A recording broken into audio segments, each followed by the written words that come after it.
बच्चों कैसे हैं आप? उम्मीद करता हूँ आप बढ़िया होंगे, बेटर होंगे। आप सबके लिए एक नया चैप्टर लेकर के फिर उपस्थित हुआ हूँ। आज का जो चैप्टर है वो वर्ब है, क्योंकि आप जानते हैं कि जब तक हम वर्ब नहीं जानेंगे तब तक के लिए हम इंग्लिश बिल्कुल नहीं जान पाएंगे। यदि हमें इंग्लिश कम्प्लीटली सीखना है तो हमको सबसे पहले वर्ब भी जानना आवश्यक है, क्योंकि वर्ब बहुत महत्वपूर्ण चैप्टर होता है। आज हम वर्ब के बारे में बताने वाले हैं। इससे पहले मैंने अपने चैनल पर इंग्लिश के तमाम वीडियोज़ अपलोड किए हैं। आप जाकर हमारे चैनल पर उन वीडियोज़ को देख सकते हैं और अच्छी जानकारी प्राप्त कर सकते हैं। आइए वीडियो शुरू करते हैं। उससे पहले हम ये डिस्कस कर लेना चाहते हैं कि आप में से बहुत सारे लोगों के जो एग्ज़ाम्स होते हैं, एनुअल एग्ज़ाम्स हो गए हैं।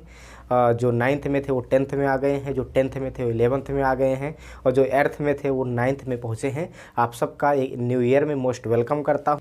तो आइए वीडियो को शुरू करते हैं, और आप भी कापी कलम लेकर के बैठ जाइए और पढ़ना शुरू कर दीजिए।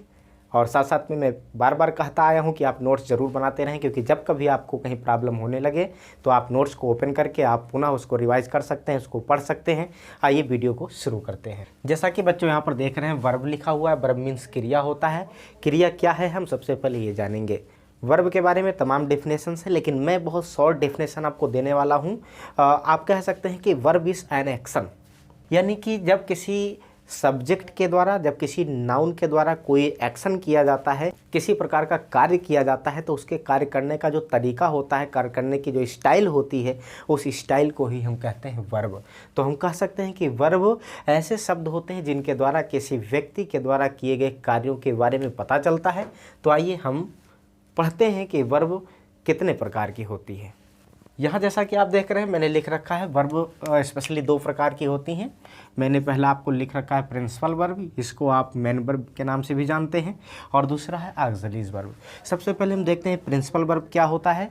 प्रिंसिपल वर्ब का मतलब होता है कि जब कोई सेंटेंस होता है, उस सेंटेंस में जब किसी व्यक्ति के द्वारा जो कुछ कार्य किया जाता है, जो कुछ वर्क किया जाता है, उस वर्क को बताने के लिए जो वर्ड्स इस्तेमाल किए जाते हैं उसे ही कहते हैं प्रिंसिपल वर्ब या मेन वर्ब। जैसे कि इसी सेंटेंस में ये वर्ड है read, write, speak, sing, cook, run, play, laugh, cry, etcetera. ये जो शब्द होते हैं, ये जो वर्ड्स होते हैं, ये वर्ड्स हमारी वर्ब हैं। लेकिन किस प्रकार की वर्ब हैं? इन्हें कहते हैं मेन वर्ब, यानी ये मुख्य क्रियाएं हैं। इनके द्वारा किसी सब्जेक्ट का या किसी व्यक्ति के द्वारा किया गया कार्य का पता चलता है। तो ऐसे शब्दों को हम कहते हैं प्रिंसिपल वर्ब या मेन वर्ब। तो मुझे उम्मीद है कि आपको यहाँ पर समझने में आसानी हुई होगी। ये प्रिंसिपल वर्ब व्यक्ति के द्वारा किए गए मुख्य कार्य को बताते हैं। आपको परेशान होने की ज़रूरत नहीं है। किसी व्यक्ति के द्वारा किए गए कार्य के बारे में जो कुछ कहा जाता है वही वर्ब होता है। जैसे मैं कहता हूँ मोहन खेलता है, मोहन प्लेस, तो मोहन क्या करता है? खेलता है। ये खेलता है शब्द जो है ये वर्ब है। ऐसे ही हम कहें ममता खाना खाती है, ममता ईट्स द फूड, तो ममता क्या करती है? ममता खाती है। तो ये खाती है शब्द जो होता है, इसके लिए जो आपने ट्रांसलेट में ईट्स प्रयोग किया है, ईट्स वर्ड प्रयोग किया है, ये ईट्स वर्ड ही आपका प्रिंसिपल वर्ब या मेन वर्ब है। तो ये प्रिंसिपल वर्ब या मेन वर्ब में कंफ्यूज होने की ज़रूरत नहीं है। आइए इसके कुछ हम एग्जांपल्स भी देख लेते हैं। जैसे मैंने यहाँ पर कुछ examples read, write, speak, sing, cook, run, play, laugh, cry, ये सब लिख कर आपको बता दिया है। ये अब इसको और डिटेल में जानने की कोशिश करते हैं। ये जो हमारी मेन वर्ब होती है, जो ये प्रिंसिपल वर्ब होती है, इस प्रिंसिपल वर्ब को स्पेशली 2 भागों में बांट दिया गया है। पहला होता है ट्रांसिटिव वर्ब और दूसरा होता है इंट्रांसिटिव वर्ब। ट्रांसिटिव और इंट्रांसिटिव आप नहीं समझ पाते हैं, बहुत ही आसानी से, बहुत ही आसान तरीके से आपको समझाने वाला हूं, और बिल्कुल आपसे ये प्रॉमिस करता हूं कि आपको ये है ट्रांसिटिव और इंट्रांसिटिव आज आ ही जाएगी। आज के बाद आपको ट्रांसिटिव और इंट्रांसिटिव में कन्फ्यूज़ होने की ज़रूरत नहीं है। No need to confuse in transitive and intransitive verb. आइए समझते हैं। वर्ब तो आपको बताया ही है, लेकिन ट्रांसिटिव वर्ब क्या होती है? इसको हिंदी में कहते हैं सकर्मक क्रिया।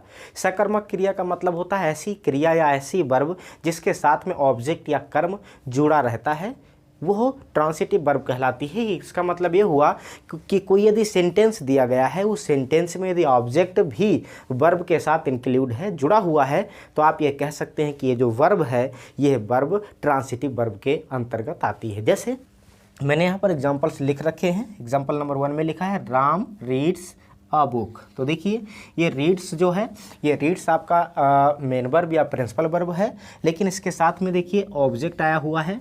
तो ये ऑब्जेक्ट जब इस वर्ब के साथ आ जाता है तो यह सेंटेंस में प्रयोग की गई जो ये वर्ब है ये ट्रांसिटिव वर्ब सकर्मक क्रिया हो जाती है।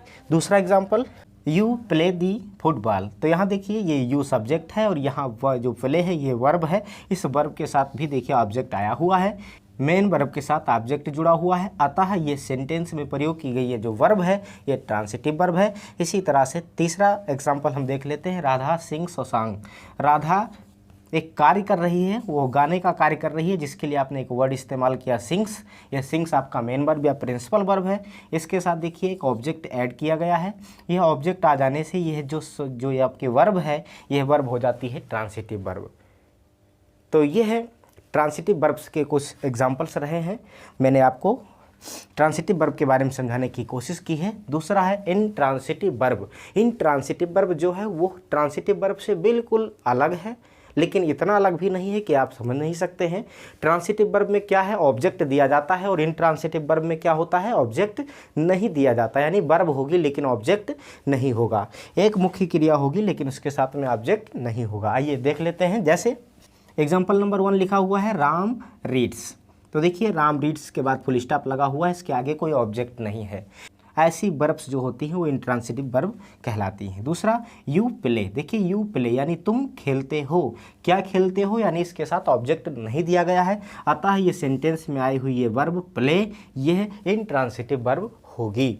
इसी तरह से हम राधा सिंग्स देख लेते हैं। ये सेंटेंस आपके सामने इंडिकेट है, ये सेंटेंस आपके सामने दिया हुआ है राधा सिंग्स। हालांकि यहाँ पर ऑब्जेक्ट नहीं दिया गया है, परंतु इस सेंटेंस में जो सिंग्स है राधा सिंग्स के साथ में ऑब्जेक्ट नहीं दिया गया है, ऑब्जेक्ट नहीं इंक्लूड है, इसलिए ऐसे सेंटेंस में आई हुई है जो वर्ब है यह वर्ब इंट्रांसिटिव वर्ब कहलाएगी। मुझे पूरा विश्वास है कि आपको ट्रांसिटिव वर्ब और इंट्रांसिटिव वर्ब में कोई दिक्कत नहीं होगी, कोई प्रॉब्लम नहीं होगी। ट्रांसिटिव वर्ब यदि आपसे कोई पूछे क्या है तो कह देना ट्रांसिटिव वर्ब वो वर्ब है जिसके साथ में ऑब्जेक्ट इंक्लूड रहता है, और इंट्रांसिटिव वर्ब वो वर्ब होती है जिसके साथ ऑब्जेक्ट नहीं दिया जाता है। बस इतना सा थोड़ा डिफरेंस है, बाकी और कोई अंतर नहीं है। अब इसके बाद में हम देख लेते हैं ऑक्सिलरीज वर्ब। ये प्रिंसिपल वर्ब या मेन वर्ब में आपने पढ़ा था, इसको कहते हैं मुख्य क्रिया। यहाँ जब बात करते हैं ऑक्सिलरीज वर्ब की, तो ऑक्सिलरीज वर्ब का मतलब होता है कि सहायक क्रियाएं। कुछ ऐसी क्रियाओं के बारे में पढ़ेंगे जो क्रियाएं इन्हीं मुख्य क्रियाओं के साथ में आती हैं और इनका सपोर्ट करती हैं, इनका हेल्प करती हैं और सेंटेंस के सेंस को कंप्लीट करती हैं। कभी कभी इसमें से कुछ ऐसी क्रियाएं होती हैं जो सिंगल भी यूज़ की जाती हैं, तब उन्हें हम लिंकिंग वर्ब के नाम से जानते हैं। लिंकिंग वर्ब भी जानेंगे। सबसे पहले देखते हैं ऑक्सिलरी वर्ब। ऑक्सिलरी वर्ब को आप सहायक क्रियाएं भी कह सकते हैं। लिख लीजिए यहाँ पर सहायक क्रिया। सहायक क्रिया वर्ड से ही आपको पता चल रहा है कि किसी की सहायता करने वाली क्रिया। तो किसकी सहायता करेंगी, मेन वर्ब्स की हेल्प करेंगी, मेन वर्ब की सहायता करेंगी और सेंटेंस को कंप्लीट करने में, सेंटेंस के सेंस को कंप्लीट करने में यह योगदान देती हैं। जो ये ऑक्सिलरीज वर्ब होता है, ये ऑक्सिलरीज वर्ब दो प्रकार की होती हैं, प्राइमरी ऑक्सिलरीज और मॉडल ऑक्सिलरीज। पहला है प्राइमरी ऑक्सिलरीज और दूसरा है मॉडल ऑक्सिलरीज।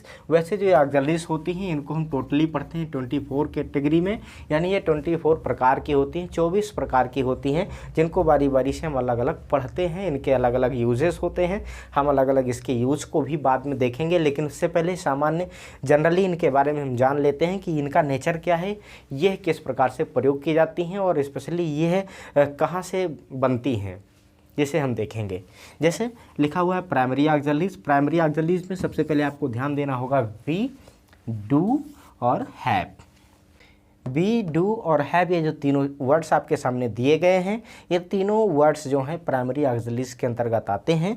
ये प्राइमरी ऑक्सिलरीज का मुख्य वर्ड है।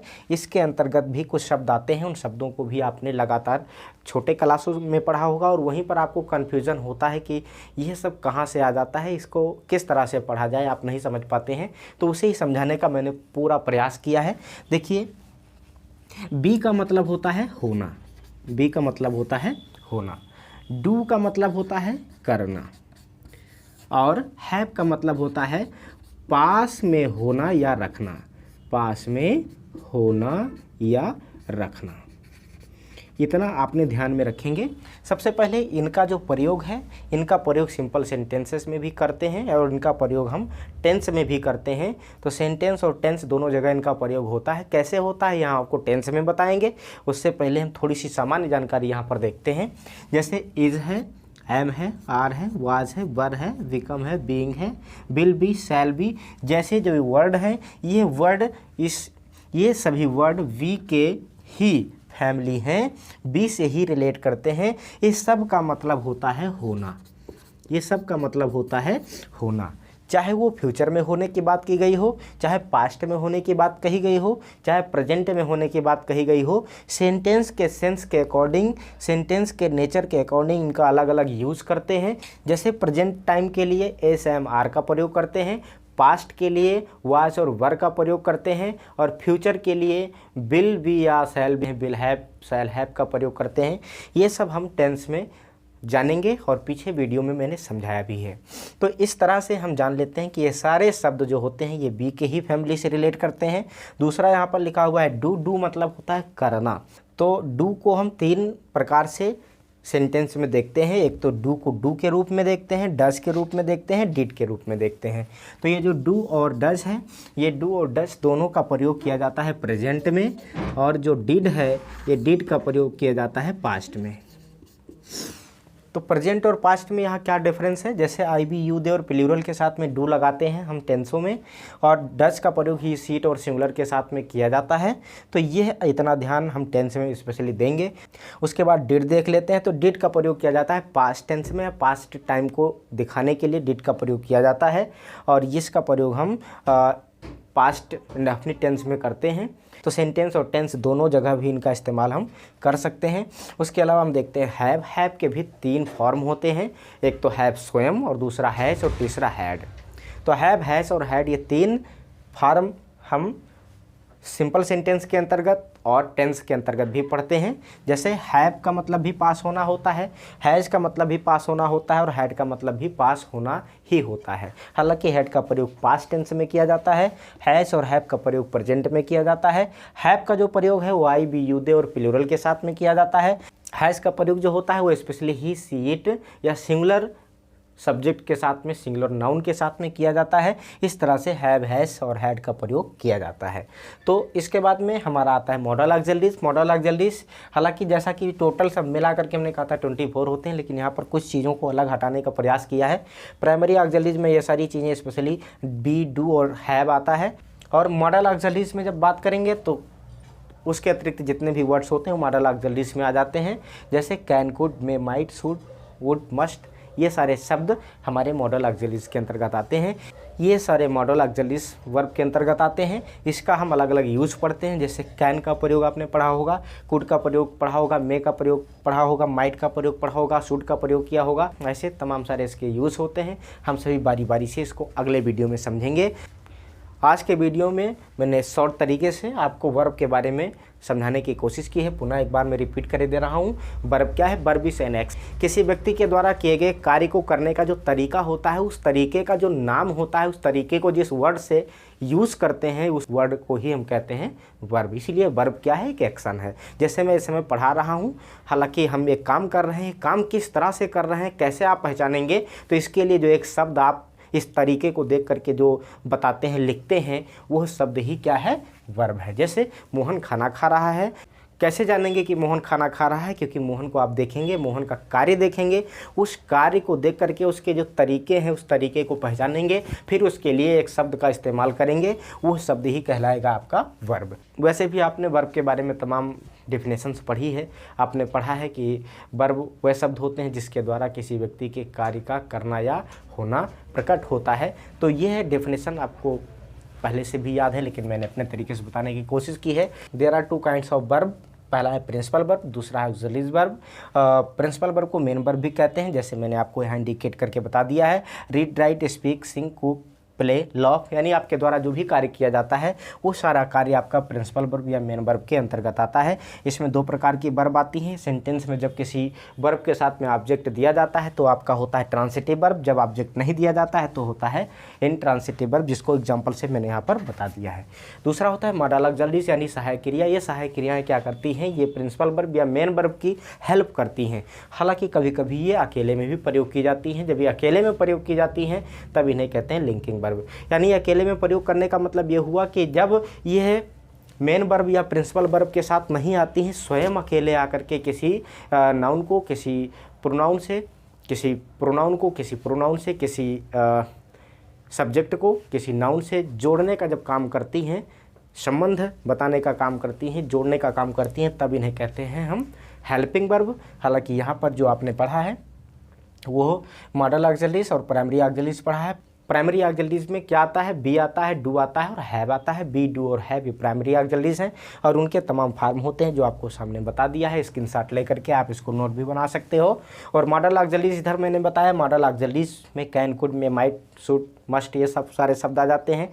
और इसके बाद में हम बारी बारी से अगले वीडियो में इनके यूज़ पढ़ेंगे। आज के इस वीडियो में इतना ही। जय हिंद, नमस्कार।